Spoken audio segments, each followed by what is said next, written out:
Bem, galera, voltando aqui com um vídeo para o YouTube, reta final, Banco do Brasil. A gente vai trabalhar numa espécie de você decide. Vocês vão me indicar qual tema estão com mais dificuldade. Eu preparo uma aula, libero aqui de forma gratuita. Brian, como é que eu escolho? Como é que eu voto? Como é que eu interajo? São feitas enquetes dentro do nosso grupo do Telegram, link aqui na descrição. Onde está o link? Na descrição. Só abrir a descrição que você vai ver. Onde mais eu aviso? Instagram. Também tá o link aqui na descrição. Beleza? Então vamos lá. A gente fez uma votação no dia 11 de fevereiro. Essa aula está saindo no dia 12. No dia 11, a matéria que vocês pediram lá no Telegram foi mercado de câmbio. Então a gente vai dar aqui uma passada geral sobre os principais pontos do mercado de câmbio, que é um tema muito quente.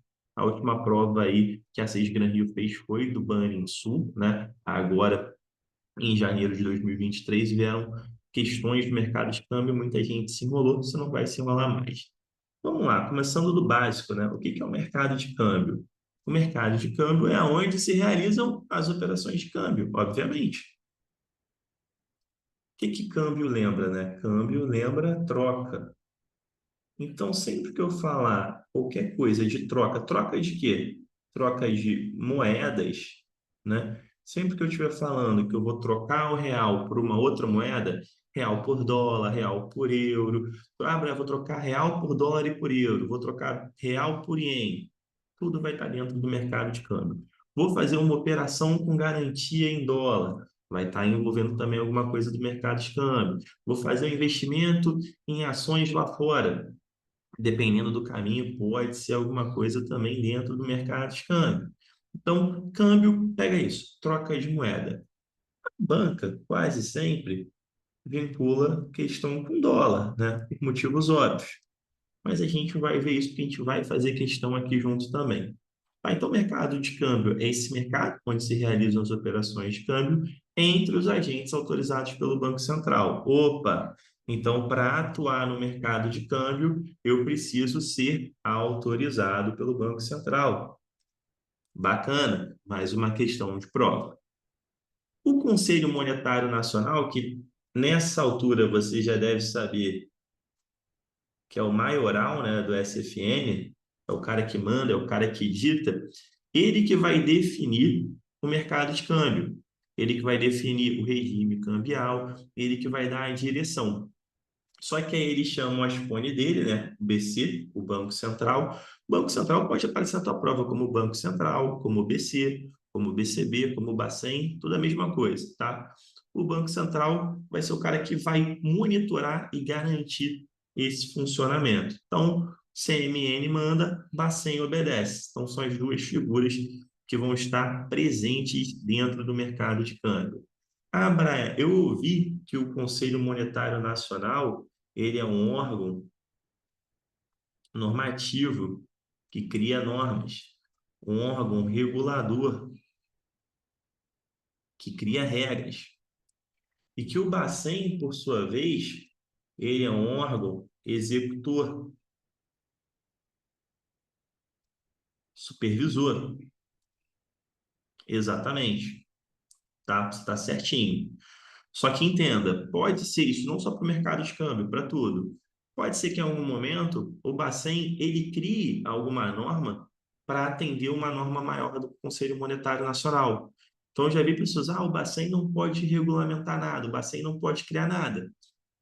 O CMN é o maioral, ele que vai criar as principais normas, criar as principais regras, criar as principais diretrizes, mas o Bacen pode dar um pitaco ou outro. Tanto que nós temos as resoluções do Banco Central, as cartas do Banco Central, que são espécies de normativos, tá? Então, perceba isso, dentro, né, de um sistema normativo maior, a gente tem o CMN, que é o órgão normativo, é o órgão regulador, mas o Bacen, mesmo sendo um órgão executor, um órgão supervisor, ele pode dar alguns pitacos, tá? Toma só cuidado com isso, para você não cair aí em algum erro de interpretação em alguma questão. Beleza? Então a gente já matou aqui algumas coisas, a gente vai agora descobrir quem pode operar nesse mercado. Quem pode operar no mercado de câmbio? E aí a gente tem os bancos. Quais bancos? Cara, Todos os bancos, exceto o de desenvolvimento. Então, todos os bancos, menos os de desenvolvimento, e a Caixa Econômica Federal podem realizar todas as operações. Então, eles podem operar no mercado de câmbio, eles podem realizar todas as operações, beleza? A Caixa Econômica, a Caixa Econômica Federal, né? A gente tem aula explicando a natureza dela, mas ela se comporta, não que ela seja, tá? Não que ela seja, mas ela se comporta como um banco múltiplo, tá? Ela não é um banco múltiplo. Assiste a aula, tem aqui no canal, mas ela se comporta, tá? Ela se comporta como banco múltiplo. Então é óbvio, se todos os bancos, inclusive os bancos múltiplos, podem realizar todas as operações do mercado de câmbio, é óbvio que a Caixa Econômica Federal também possa realizar todas as operações do mercado de câmbio.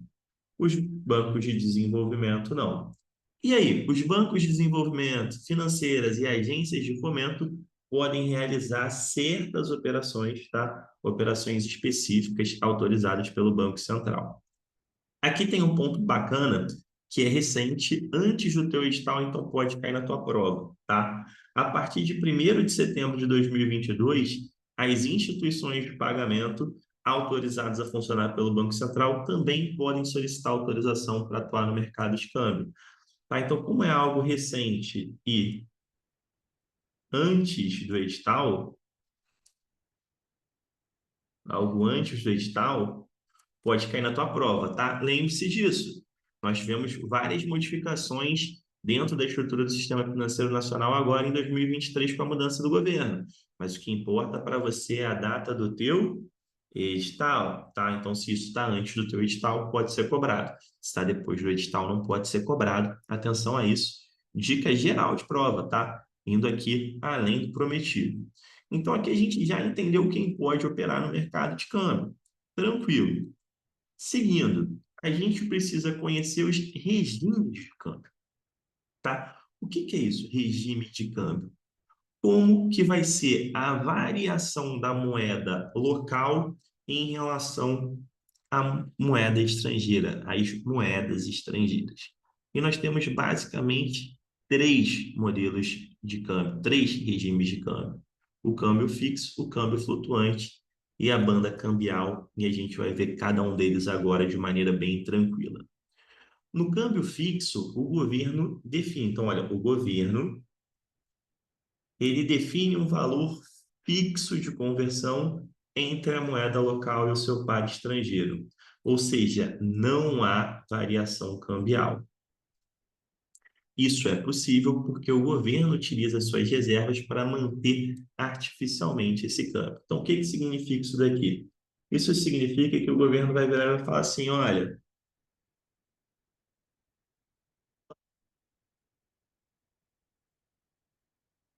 vai valer, dá aqui um exemplo como foi R$ 1. O Brasil já adotou o câmbio fixo. Então, US$ 1 sempre valia R$ 1. Dólar sempre valia R$ 1. Por quê? Porque estava fixo, fixou o preço. Então não tinha variação. Nossa, Brian, isso devia ser uma maravilha, o pessoal devia ir para a Disney, devia ser uma coisa maravilhosa. Não. Por quê? Vocês precisam entender que existe a lei da oferta e da demanda. Tem como algo não flutuar, não tem algo como algo não variar o preço. Se algo não está variando, é porque alguém está influenciando. Então, aqui ele fala, isso mesmo, ó. O governo ele fazia a manutenção artificial desse câmbio. E isso começou a gerar o que para o governo? Uma dívida muito grande. Naquele momento, se você tiver interesse e quiser saber, isso daqui tem uma grande relação, esse câmbio fixo, com a implementação do Plano Real. Isso foi muito importante para que o Plano Real desse certo, tá? Mas era insustentável para o governo. Era insustentável para o governo, tá? Então a gente saiu do câmbio fixo. Mas você não precisa ir tão além para a tua prova.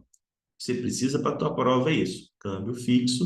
O governo ele vai definir um valor fixo do câmbio não vai ter variação cambial e quem vai pagar o pato desse ajuste, né, que ele tem que fazer para manter o câmbio fixo é o próprio governo. Beleza. Saindo daí, a gente vai para o câmbio flutuante. No câmbio flutuante, que nós temos aí duas subdivisões, né, que é o câmbio flutuante livre ou limpo e o câmbio flutuante sujo, a gente vai deixar a coisa correr. Então, no câmbio flutuante, tanto no livre quanto no sujo, a gente tem a lei já estava até anotada aqui, eu nem precisava colocar, ó. Eu deixei mastigadinho aqui para vocês. A lei da oferta e demanda, a lei da oferta e da procura, tá? Então, entrou mais dólar no Brasil, saiu mais dólar, isso vai fazendo ter a variação. Só que o que é importante você saber? Que existem dois modelos desse câmbio flutuante. O primeiro é o câmbio flutuante livre ou limpo, o clear floating, que é onde o governo não realiza nenhuma intervenção. Aqui o governo deixa o pau torar, entendeu? Ah, a taxa do dólar está indo lá para cima, o dólar está se desvalorizando muito. Cara, não é comigo. Deixa a corda correr solta. E a gente tem o câmbio flutuante sujo, o dirt floating, que tem o câmbio flutuante, só que o que acontece? Quando, né, a autoridade financeira do país começa, né, a observar que a moeda está fugindo muito do normal, a autoridade monetária do país ela vai influenciar o câmbio. Então, essa instituição monetária, que no nosso caso é o Bacen, né, ela vai fazer compra e venda de moeda estrangeira para equalizar. Então, se vê que o dólar está subindo muito, ela vai atuar para o dólar cair. Se ela vê que o dólar está caindo muito, ela vai atuar para o dólar subir. Ué, Brian, quer dizer que se o dólar cair muito também é ruim? Também é ruim. Ah, e se o dólar subir muito também é ruim? Também é ruim. A gente precisa de um câmbio de equilíbrio, tá? Então, sempre que o Banco Central ele verifica que essa taxa de câmbio ou está subindo muito ou está caindo muito, ele vai lá e influencia pontualmente. Não chega a ser um câmbio fixo, porque ainda existe a oferta e demanda. Ele só faz ali uma interferência para ajustar. E é esse daqui que é o modelo atual do Brasil. E não só do Brasil, tá? A maior parte das nações utilizam esse modelo, tá? Deixa a oferta e demanda e a autoridade central, né, a autoridade monetária central do país vai fazendo alguns ajustes quando necessário. Mas eu falei que tinha mais uma, né? Que é a nossa banda cambial. A banda cambial ela funciona como um sistema meio híbrido. Ela mexe com um pouquinho do câmbio fixo e ela mexe um pouquinho com o câmbio flutuante. Funciona mais ou menos como? Imagina isso daqui, ó. Eu vou falar, olha, $1 tem que valer entre R$ 4 e R$ 5. Então, dentro desse intervalo daqui, eu deixo ele flutuar. Ah, então deixo ele solto. Só que se ele ameaçar sair, opa, ele ameaça vir aqui a 5,10. O que que eu vou fazer? Eu vou atuar, não vou deixar, vou jogar ele de volta para 5. Ah, e se ele jogar aqui para baixo, vir para 3,90? Também não vou deixar, né? Eu, autoridade central, né? Não vou deixar e vou jogar para cá. Então, o que que acontece? Aqui, já desenhei que ele funciona como flutuante e é como se ele tivesse aqui e aqui um regime fixo. Então, a banda cambial pode aparecer falando que é um sistema híbrido, né, que durante um determinado período se deixa flutuar livremente, mas tem ali um ponto de trave, e nesses pontos ele vai se comportar como um regime fixo. Por isso, um sistema híbrido, porque tem um pouquinho dos dois, um pouquinho do câmbio flutuante, um pouquinho do câmbio fixo. Beleza? Essa parte daqui, galera, eu imagino que seja a parte mais fácil de entender. A gente começa a ter um pouco de problema em câmbio, pelo menos pelo feedback que eu tenho de vocês, quando a gente chega no impacto do câmbio na... Aqui está errado, não é na inflação, tá? É na exportação. Eu vou corrigir no PDF que eu vou deixar para vocês, que inclusive esse PDF vai estar disponível dentro do grupo do Telegram. Então, olha como é bacana estar lá dentro. Você vai poder votar, escolher o tema que a gente vai ter aula gratuita aqui no YouTube e você também vai ter acesso ao material complementar da aula, tá? Então, o impacto do câmbio na exportação e na importação. Correção quando jogar para o material oficial que eu vou disponibilizar lá para vocês, vai estar corrigido.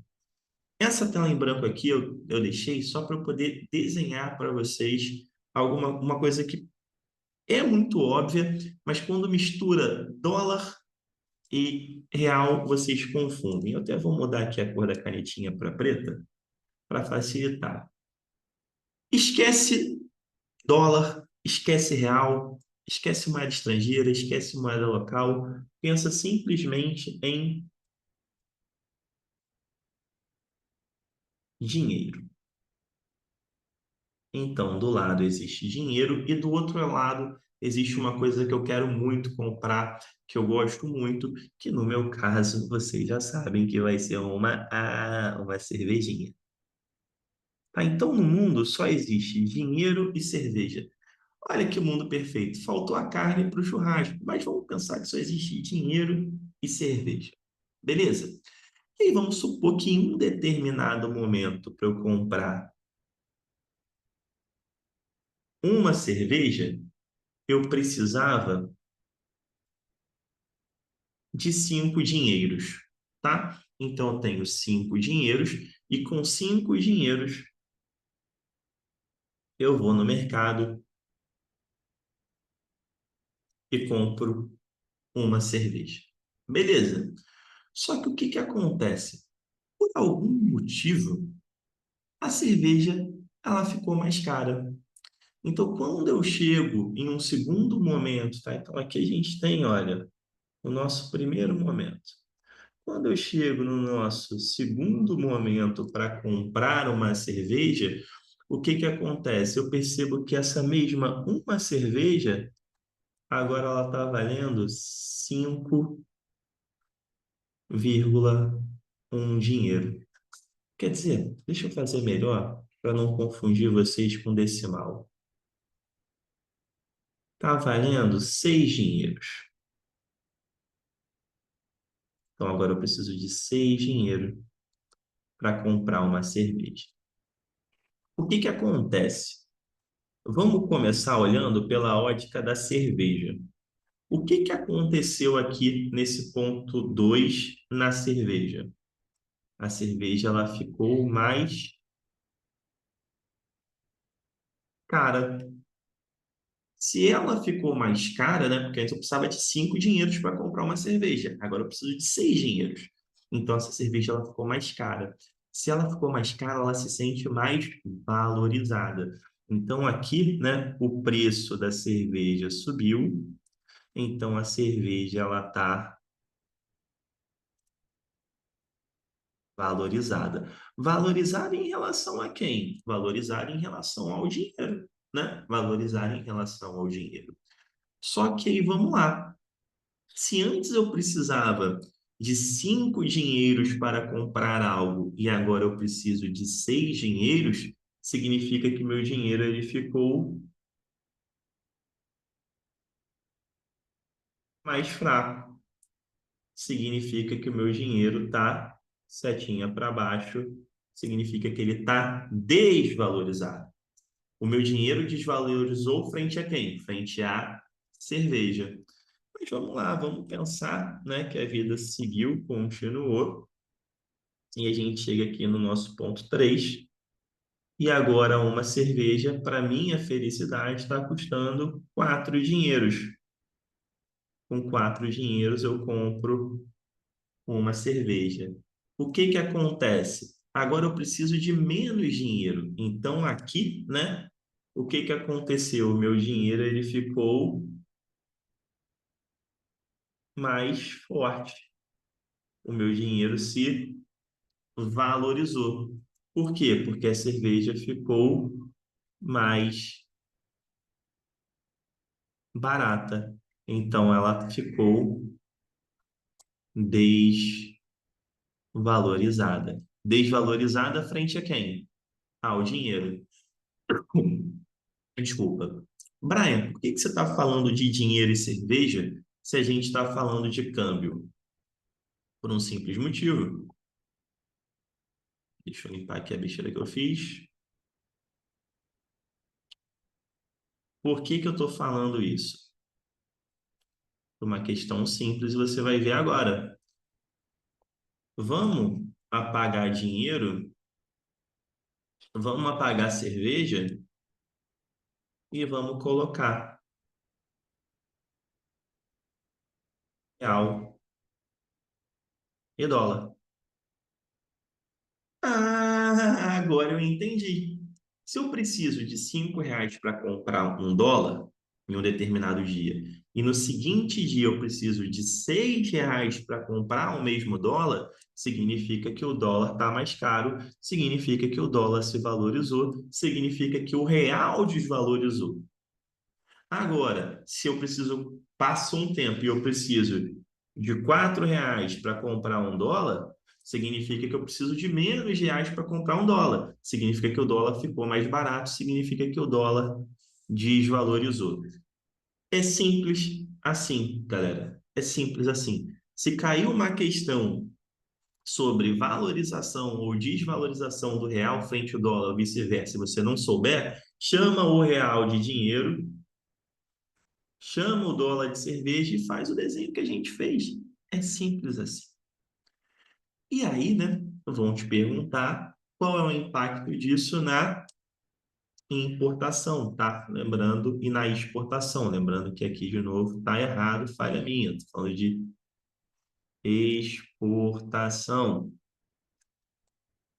Exportação e importação. Então, primeiro vamos pensar na lógica de importação. Lembrando que aqui eu estou vendo visão brasileiro. Estou vendo na visão brasileiro. Então, eu, como brasileiro, quando eu compro algo de fora, eu estou importando. E aí, vamos supor que eu queira comprar um determinado videogame que está custando 500 doletas. Então, vamos pensar no cenário um. No cenário um dólar está valendo R$ 5. Então, esse videogame que custa US$ 500, ele está custando para mim R$ 2.500. E aí, imagina que num segundo cenário, um dólar está valendo R$ 4. O que que vai acontecer aqui agora? Esse mesmo produto que quando eu ia comprar custava 2.500, agora está custando 2.000. Ficou mais barato. Então, quando o dólar cai, quando o dólar cai, aqui é melhor para eu comprar. Eu importo mais. Né? Porque eu estou falando só de mim, mas imagina todo mundo. Então, o dólar caiu, eu compro mais. Ah, Brian, mas é bom, eu quero comprar as coisas mais baratas. Só que o que que acontece quando a gente compra muita coisa lá de fora? A gente não está desenvolvendo a nossa economia, não tem dinheiro entrando no Brasil, o nosso PIB começa a ser prejudicado. Então, quando a gente importa muito, né? Isso é ruim. Isso daí a gente tem que estudar onde? Questão de macroeconomia, estudar a questão do PIB. Mas eu estou falando para você, quando a gente importa muito, quando a gente compra muito de fora, a gente está tirando dinheiro do Brasil e jogando lá para fora, não é isso? Eu estou mandando meus reais lá para fora. Então, isso daqui, numa visão global, não é tão positiva para o país. É bacana que você vai ter o seu videogame maneiro na mão? É bacana.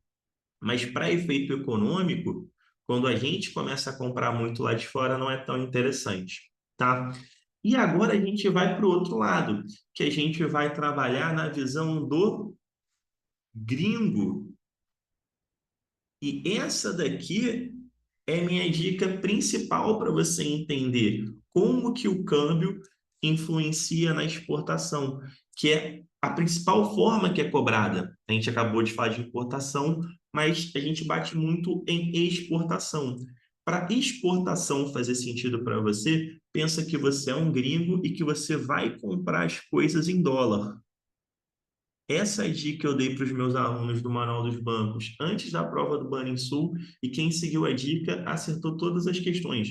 Inclusive, tinha uma questão que falava exatamente isso, do turista. Mas vamos lá, volta para cá. Como você vai pensar como um gringo? O gringo ele vai comprar o que do Brasil? Cara, lógico, né? Infelizmente, a gente não fornece tanta tecnologia assim. Então, o cara vai comprar lá uma saca de café. E essa saca de café está custando R$ 100, beleza? E essa saca está custando R$ 100. Mas lembra, você é um gringo, você compra em dólar.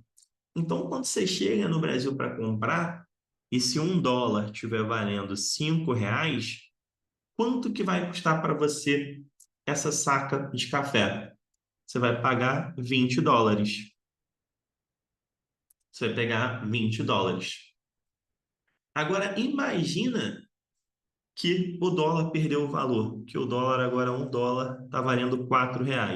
O que que acontece? Agora você vai ter que pagar 25 doletas. Aonde você prefere comprar? Você prefere comprar aqui, né? Então, aqui, ó, vou botar aqui, ó, vender, né? Visão brasileiro. Aqui é melhor para o brasileiro vender e aqui é melhor para o brasileiro comprar. Tá? Deixa eu até mudar as cores para você entender, né? Para o brasileiro, então, ele compra mais aqui e ele vende mais aqui, né? E o gringo ele prefere, né? Quando o dólar tá mais forte. Ah, Brian, mas não é melhor a gente ganhar US$ 25 do que 20? É, só que o que que acontece? Se aqui for US$ 25, a gente tem que lembrar que a gente está numa economia globalizada. Pode ser que o café da Colômbia esteja US$ 21, então ele prefira comprar o café lá da Colômbia, não mais o nosso. Então, é melhor para o gringo comprar quando o dólar está forte. Então, o que que acontece? Quando o dólar está forte, gringo compra mais. Se gringo compra mais, a gente vende mais. Se a gente vende mais, a gente está aumentando a nossa exportação. Se a gente está aumentando a nossa exportação, está entrando mais dinheiro, a nossa economia tende a ficar mais forte. Então, olha que louco, por mais que quando você vê o dólar subindo, você pode achar que seja muito prejudicial, e é porque afeta outros fatores, para a parte de exportação, aí principalmente para a parte do agronegócio, que é o carro-chefe do Brasil, é muito importante, tá? Então você precisa entender isso. Dólar mais forte, real desvalorizado. Real desvalorizado incentiva a exportação. Dólar mais barato, real valorizado. Real valorizado favorece a importação. Beleza? Com isso que a gente viu até agora, você consegue dominar e mandar muito bem na tua prova, tá? E a gente vai fazer aqui algumas questões. Recomendo que você dê um pause, resolva e confira o gabarito. Então, vai aí, deu pause? Beleza, me descongelou. Vamos lá. Reguladas pelo Banco Central, as instituições financeiras autorizadas a operar todas as operações no mercado de câmbio, fácil, né? São bancos. Quais bancos? Todos, menos os de desenvolvimento né? Menos os de desenvolvimento, mais a Caixa Econômica Federal. Então vamos lá. Agência de fomento? Não. Estabelecimento comercial? Não. Banco de desenvolvimento? Não, menos. Eles estão fora. Não. Bancos múltiplos? Sim. Corretora de valor mobiliário? Não. Letra D, banco múltiplo. Tranquilo.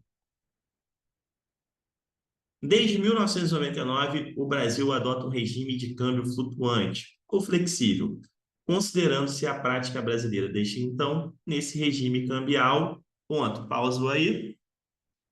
Beleza, me descongela, vamos lá. Letra A taxa de câmbio é fixada pelo Banco Central? Não, né? Isso daqui é o câmbio fixo, o nome já diz. Tá fora. A taxa de câmbio é determinada pela oferta e demanda da moeda estrangeira. Opa, oferta e demanda, lembra exatamente a questão do antes. Me parece correto. Mas vamos lá. Taxa de câmbio não sofre interferência do Banco Central. Essa questão daqui está errada, né? Ela sofre interferência. Por quê? Porque o nosso modelo de câmbio flutuante é o sujo, né? É o dirty float, onde o Banco Central se vê ali alguma coisa fora do caminho, ele vai e interfere, tá? A taxa de câmbio não influencia a rentabilidade dos exportadores. A gente acabou de ver que influencia, né? Se o real tiver desvalorizado, é melhor para os exportadores. E a fixação da taxa básica de juros torna-se dependente da política cambial. Não. A taxa de juros ela até pode influenciar na parte cambial, que é uma coisa que eu não falei para vocês, que é um pouquinho mais complexo, mas que vale dar uma estudada, é a questão de prêmio de risco, tá? Prêmio de risco. Isso daqui a gente trabalha bem, prêmio de risco, fluxo de capital, isso a gente trabalha bem dentro lá do manual dos bancos. Mas são questões bem mais raras de cair na tua prova. Mas vale uma leitura depois. Só que você já sabe ou pelo menos deveria saber, que a fixação da taxa básica de juros, né, ela é dependente, né, ela está mais relacionada ao controle da inflação, então não da política cambial. Então, realmente, só restou aqui a nossa letra B como correta. E a gente vai aqui para a nossa terceira questão, tá? Vamos lá, me congela aí, deu pause. Beleza. Me libertou? Me libertou? Beleza. Então vamos lá. Admita que a taxa de câmbio real de equilíbrio no Brasil seja estimada num determinado dia em 4,20 para $1, né? Esse 4,20 barra USS significa que são R$ 4,20 para você comprar $1. Se nesse mesmo dia o dólar for cotado em uma taxa de câmbio nominal de 5,40, é indicativo que o real brasileiro está. Então vamos lá, o que que é essa taxa de equilíbrio? Isso daqui é a taxa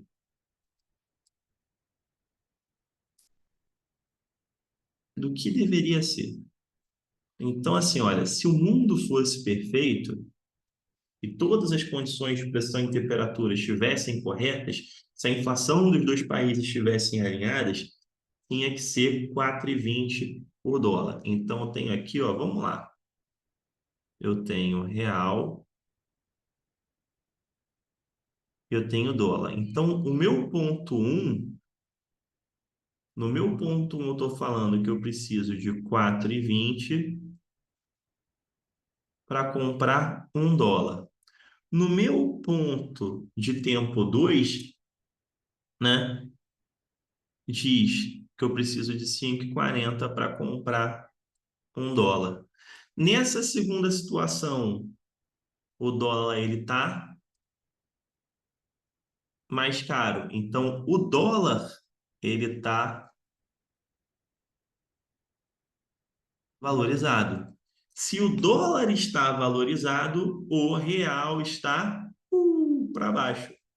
O real está desvalorizado, que aqui no caso ele colocou subvalorizado, né? Sub, aí aqui a gente precisa de um pouquinho de português, né?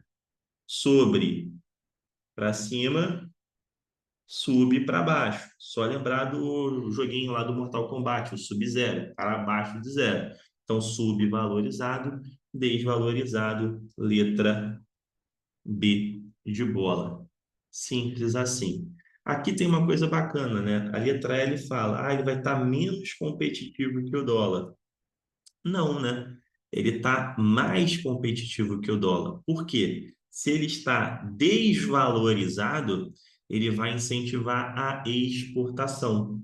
Então as pessoas vão preferir comprar daqui porque aqui está mais barato, tá? Então a gente fosse por uma outra ótica. Quando o real está desvalorizado, o Brasil exportar fica mais fácil, então a nossa moeda fica mais barata que o dólar, ela fica mais competitiva, tá? Não menos competitiva, ela fica mais competitiva. Beleza?